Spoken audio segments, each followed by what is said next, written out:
तो जियो फाइनेंशियल के जो ताज़ा नतीजे आए हैं वो काफी दिलचस्प हैं। चलिए देखते हैं क्या है। कंपनी की इनकम तो डबल से भी ज्यादा हो गई, पर प्रॉफिट वो नीचे चला गया। ये कैसे हो सकता है? तो इन नंबर्स के पीछे की असली कहानी आखिर है क्या? पहले बात करते हैं जबरदस्त इनकम ग्रोथ की। ये बताता है कि बिजनेस कितनी तेजी से बढ़ रहा है। पिछले साल इसी तिमाही में टोटल इनकम थी 449 करोड़ रुपए और इस साल ये आंकड़ा बढ़कर हो गया 901 करोड़ रुपए।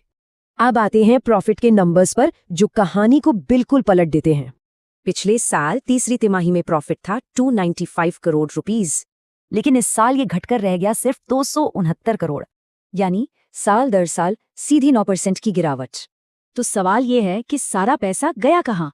जवाब है कंपनी के खर्चों में। यहाँ देखिए, पिछले साल के मुकाबले इस साल के खर्चे आसमान छू रहे हैं।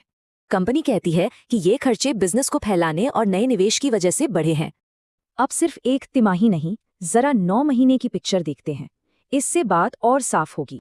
तो 9 महीनों में भी नेट प्रॉफिट लगभग पिछले साल जैसा ही है, कोई खास बढ़त नहीं। मतलब साफ है, ये बढ़े हुए खर्चे एक बड़ी लॉन्ग टर्म स्ट्रैटेजी का हिस्सा हैं। और इस स्ट्रैटेजी का एक बहुत बड़ा हिस्सा है जियो ब्लैकरॉक का जॉइंट वेंचर। इसके साथ उन्होंने एसेट मैनेजमेंट बिजनेस में एंट्री ली है और कुछ प्रोडक्ट्स भी लॉन्च किए हैं। कंपनी अभी ग्रोथ मोड में है, लेकिन शॉर्ट टर्म मार्जिन पर दबाव रह सकता है। यही है पूरी कहानी। तो मतलब ये है कि जियो फाइनेंशियल बड़े पैमाने पर विस्तार के लिए अभी निवेश कर रही है। तो क्या आज का ये शॉर्ट टर्म पेन कल के लॉन्ग टर्म गेन की तैयारी है? यही बड़ा सवाल है।